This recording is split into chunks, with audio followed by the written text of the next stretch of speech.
ያው ያሉት ቡታጀራ አይደለ ጋሽዬ መጥተው ነበረ። እዛ ትንሽ ጭቅጭቅ ነገር ተፈጥሮ ነበረ እና አሁን ሀይሚ ደህና ናት፣ ምንም አትልም። ግን ትንሽ ግልኮሱ የተተከለበት ቦታ ትንሽ አሟታል። ጋሽዬም ያው ልጅቷን ወደ ቤቱ ይዘው ለመሄድ ፈልገዋል ማለት ነው። ሰላም ቤተሰብ እንዴት ናችሁ? ሁሉ ሰላም፣ ሁሉ መልካም። በጣም የሚያሳዝን ነገር ነው የሰማሁት ማለት ነው። ምክንያቱም ደግሞ ምንድን ነው ትላንትና ቤካ የሚባል ልጅ ሰምታችኋል፣ የሆነ ሰዓት ላይ ተገናኝተው ነበረ አለ ማለት ነው። እንደሰማሁት ከሆነ ደግሞ ከቡርኬና ከልጅቷ ጋር የተገናኙት መስቀል ላይ ነበረ እና እኛ ምንም እንትን የለንም። አሁን እሷ እስክትወልድ ማንም የሚጠብቅ የለም። ልጁ ሳይወለድ ራሱ ዲኤንኤ ማወቅ ይቻላል በዶክተሮች ጥናት። ገንዘቡ ትንሽ ከበድ ይላል እንጂ በዶክተሮች ጥናት ማወቅ ይቻላል። እንዲሁም ደግሞ ጋሽዬ ሆስፒታል ድረስ ሄደው ነበረ። አጋጣሚ ያው ቡታጀራ አይደለ ያሉት፣ ቡታጀራ ናቸው ሁሉም ያሉት እና ጋሽዬ ሆስፒታል ድረስ ሄደው ነበረ። ያው የልጃቸው እንደዚህ መሆን አይተው በጣም አዝነዋል። እጅግ በጣም በእውነት ተልኮልኛል፣ ፎቶ ቪዲዮ ምናምን ተልኮልኛል። ግን ሰው የሰውን ፐርሰናሊቲ ማውጣት አልፈልግም። ትንሽ ሀይሚ እጇ ይሄ ጉልኮስ የተተከለበት አካባቢ ላይ ትንሽ እንትን ብሏል ማለት ነው፣ አብጧል። ታውቃላችሁ ሀይሚዬ አቅም የላትም እና ትንሽ ደም ስሯ ምናምን ለማግኘት ዶክተሮች ምናምን አንዱ ለቦታ ላይ ምናምን ዝም ብለው እንትን ብለዋል መሰለኝ እና በመፈለግ ላይ እና ትንሽ የግሉኮስ እንትን ያለበት ቦታ ላይ ትንሽ እብጠት አሳይቷል። ከዛ በተረፈ ትንሽ እሱ እያመማት ነው እንጂ ደህና ናት። ትነቃለች፣ መልሳ ደግሞ እንትን ትላለች፣ ታሸልባለች፣ ትነቃለች፣ መልሳ ደግሞ እንደዛ። ምክንያቱም ጭንቅላታችሁ ሲመታ ባይዘዌ ይሄ ነገር እኔ ራሱ ገጥሞኛል ማለት ነው። እግዚአብሔርን የምሬን ነው የምነግራችሁ። እኔ ደረጃ ወድቄ ደረጃ ጭንቅላቴ መቶኝ በቃ አሁን እነቃለሁ፣ ከዛ እረሳለሁኝ፣ አሁን እነቃለሁ፣ እረሳለሁኝ። ገና አረብ ሀገር እንደመጣሁ ነው ባይዘው። ይሄ ትክክለኛ ነገር ነው የምነግራችሁ። እግዚአብሔርን የምሬን ነው የምነግራችሁ። ወድቄ ጭንቅላቴን ደረጃ የደረጃ ጠርዝ መታኝ ማለት ነው። ከዛ በቃ እነቃለሁ ደግሞ ከዛ በኋላ ደግሞ እንደገና ደግሞ ራሴን እስታለሁ፣ እነቃለሁ፣ ራሴን እስታለሁ እና በጣም የሚገርም ነገር ነው። ሀይሚም ያው ጭንቅላቷን ትንሽ ስለመታት ሞር ሕክምና ያስፈልጋታል። ምክንያቱም ወደ ውስጧ አንዳንድ ነገሮች ከፈሰሱ አሁን ጭንቅላቷን ሲመታት አንዳንድ ነገር ወደ ውስጧ ወደ ውጭ ሳይሆን አሁን ወደ ውጭ ቢፈስ ኖሮ ችግር የለም። ወደ ውስጧ ከፈሰሰ ግን ጥሩ ስላልሆነ አንዳንድ መድኃኒቶች ምናምን ኤክስሬ ምናምን አልጨረሰችም። እሱ ደግሞ ያው በሂደት ነው እየተደረገላት ያለው። ትንሽ ደህና ናት። የሆነ ሰዓት ላይ ነቅታ ነበር፣ መልሳ ደግሞ ያው እንደዛው ማለት ነው። እና ያለው ነገር ምን መሰላችሁ?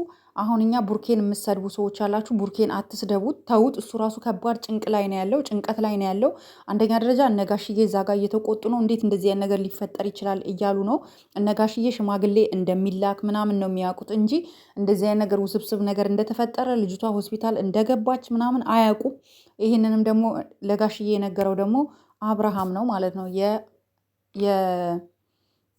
የሩታ ባለቤት የሀይሚ ወንድም ማለት ነው። እና ጋሽዬ ሆስፒታል ድረስ ሄደዋል፣ አይተዋታል። ትንሽ እንትን ብላለች ማለት ነው። ኢንሻአላ ዛሬ ትወጣለች የሚባል ነገር አለ ከተሻላት ማለት ነው። እና ተመላልሳ ኤክስሬ አድርጋ ሕክምናዋ እንደምታደርግ ነው እየተነገራቸው። ጋሽዬ ደግሞ ወደ ቤት ነው መሄድ ያለባት፣ ወደ እኔ ቤት እያሉ ነው። ቡሩክ ደግሞ ወደ አዲስ አበባ ነው ይዣት የሚሄደው። አዲስ አበባ ላይ ጥሩ ሕክምና እንድታረግ አደርጋለሁ። አዎ ቡርኬ ሀሳብክ ጥሩ ነው። አዲስ አበባ ውሰዳት፣ ጥሩ ህክምና እንድታረግ ተከታተላት። አየሩን ምኑንም እና ጋሽዬ ልክ ኖት፣ በእርግጥ አባት ስለሆኑ ነው። ሌላው ደግሞ እየመጣችሁ ቡርኬ ልጅቷን ያውቃታል፣ ቪዲዮ እየሰራችሁ ያላችሁ ልጅቷ የድሮ ፍቅረኛው ናት። እሱ እኮ አልዋሸም፣ እውነት ነው የተናገረው። ግን እንዴት ነው ከ3 ዓመት በፊት የተለያዩት ወንዶች ወንድና ሴት እንዴት ነው ዛሬ አረገዝኩኝ ብላ የምትመጣው? ስለዚህ እኛ እሷ ልጅ እስክትወልድ ድረስ ሀይሚ መሰቃየት የለባትም፣ ሀይሚ መቸገር የለባትም። ልጁ ዲኤንኤ ሆድ ውስጥ እያለ መመርመር እንደሚችል አንዳንድ ዶክተሮች እንዲሁም የህግ ባለሙያ ትላንትና ቪዲዮ ስለቅ እንዳያችሁት እኔ የህግ ባለሙያ ነኝና በምትፈልጉት እረዳችኋለሁ የሚለኝ ሰው ነበረ። ስልኬን ሰጥቼው እንግዲህ በውስጥ ብዙ ነገር አውርተናል። ትንሽ ገንዘቡ ይከብዳል እንጂ ኦልሞስት ወደ 500 ምናምን ሺህ ብር ነው የተባለው። እንደየ ሆስፒታሉ ይለያያል።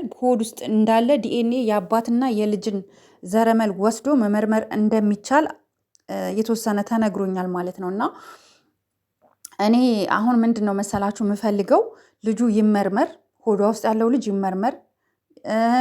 ከዛ በተረፈ ደግሞ በህግ ደግሞ መጠየቅ አለባት። ቡርኬ ጠንካራ መሆን አለብክ፣ ገባክ? ጠንካራ መሆን አለብክ። እንዴ እኔ ምን አውቃለሁ ምናምን ልትል አይገባም። ኮስተር ብለክ በቃ ልጅ የኔ አይደለም ብለክ ኮስተር ሲሪየስ ነው መቅጨት ያለብክ። ልጅ ያንተ አይደለም። በቃ እኛ በአንተ እንተማመናለን፣ እንደማታሳፍረን ባለሙሉ ተስፋ ነን። በቃ ስለዚህ እቺ ሴት በህግ በፖሊስ መጠየቅ አለባት። የምትጠየቀው ደግሞ ምንድን ነው? አንደኛ አንተ ነህ መክሰስ የምትችለው በስም ማጥፋት ወንጀል። ታውቃለህ ጋሽዬ አሁን ምን ያክል እንደተቆጣክ ሰምቻለሁኝ። በጣም ነው ያዘኑት ጋሽዬ። አደራ የተሰጠችክ ልጅ ናት ሀይሚ አይደለም? አደራ ጋሽዬ በህዝብ ፊት ነው በእኛ ፊት ነው የተሰጠክ። የእናንተን ህይወት ደግሞ ልትረብሽ የመጣች አንዲት ጋጠወጥ ሴት ደግሞ ልትፈራ አይገባም። በቃ እኔ ራሴን አውቃለሁ። ምንም በቃ እኔ እና አንቺ ምንም የተገናኘነው ነገር የለም ልጄ እኔ አይደለም ብለክ ኮስተር ብለክ በጥፊ ብለክ ማባረር ነው ያለብክ እንጂ መለማመጥ እኔ አላቅም። እሺ ምንድን ነው ለምንድን ነው የምትላት? ማናት እሷ? ከፈለገች በህግ ትጠይቅክ። በቃ በህግ ትጠይቅህ። ደግሞ ያንተ ልጅ አይደለም ያንተ ልጅ እንኳን ቢሆን እንኳን ማለት ነው ተቆራጭ የልጅ ትከፍላታለክ እንጂ ምንም እንትን የለም። ሌላው እነ ቤካ ምናምን እየመጣችሁ ማለት ነው እየመጣችሁ እነ ቤካ እየመጣችሁ ልጁ እንዲጨናነቅ ተገናኝተው ነበር የሆነ ቀን ምን እንደተፈጠረ አላቅም ምናምን የምትል እነ ቤካ ምናምን ስርዓት ያዙ፣ ስርዓት ያዙ። ለጠላት መንገድ አትክፈቱ። ኦኬ ጠላት መንገድ እየከፈታችሁ እንደሆነ አስበው። አቶ ቤካ ማለት ነው። ኦኬ ተገናኘው ሶኋት ተገናኘ። ከዛስ ምን ተገናኘ? ስለተገናኘ ምን ልጅ ፈጠረ ልትል ነው? እንደዛ ነው? በወንድም በጓደኛ ቡርኬ ላይ ልትመሰክርበት ነው አላማክ? ድሮም እኮ ሰው ማመን በጣም ከባድ ነው ጋይስ የእውነት። እና ሀይሚ ደግሞ እጅሽ እብጠቱ እንዲቀንስልሽ ትንሽ በረዶ ምናምንና ኦሊቫ ኦይል ዘይቱን ነው እንደሚባለው ይሄ የሰላጣ ዘይት እሱን ፕሊስ ተቀቢው፣ ቀቧት። ኦኬ ቀቧት እጇን እና አይዞሽ በቃ ሌላ ምንም ልንልሽ አንችልም። አንቺ ብቻ ራስሽን አጠንክሪ። ለትንሽ ጊዜ እንዳለውም እንግዲህ ቡርኬ ወደ አዲስ አበባ መሄድ ነው የሚፈልጉት። ጋሽዬ ደግሞ ትንሽ እኔ ጋር ትቆይ እስክታገግም ምናምን እያለ ነው። ግን እኔ ግን አዲስ አበባ ብትሄድ አልኩኝ ጋይ። ስለምን እንደሆነ ታውቃላችሁ? በቃ እዛ ቡታጀራ ውስጥ ከዚች ልጅ ጋር ሆና እችኛው አሁን የመጣችው ሚስቱ ጋር ሆና መጨናነቅ የለባትም። ትንሽ ከእሷ እንኳን ብትርቅ ብዬ አሰብኩኝ። ቡርኬም ከዛ አካባቢ ላይ ከሄደ ልጅቷ ከየትም አታገኛቸውም። ገባችሁ? በቃ ቤታቸውን ለሰው አለማሳየት ነው። ይሄንን ነው የምለው። እናንተም እስኪ አዲስ አበባ ቢሄዱ አይሻልም ወይስ እዛው ይቆዩ? ምን ትላላችሁ? እስኪ ኮመንታችሁን ሀሳባችሁን ስጡ። ደግሞ ኮመንት ላይ አታልቅሱ፣ ሀሳብ ስጡ። የሚጠቅም ነገር ቡርኬ ከሰሳት በሉ በህግ ቡርኬ ስምክን አጥፍታለች፣ በህግ ጠይቃት። ሀይሚ አይዞሽ ጠንከር በይ፣ በቡርኬ እተማመናለሁ እያላችሁ ኮምቱ። ለምንድን ነው የምታለቅሱት? ለጠላት ለማስደሰት? ጠላት እንዲደሰት ነው ኮመንት ላይ የምታለቅሱት? እንዳታለቅሱ። ሙሉ ቆንጆ ኮመንት ጻፉ። እኔ ፒን አረገዋለሁ።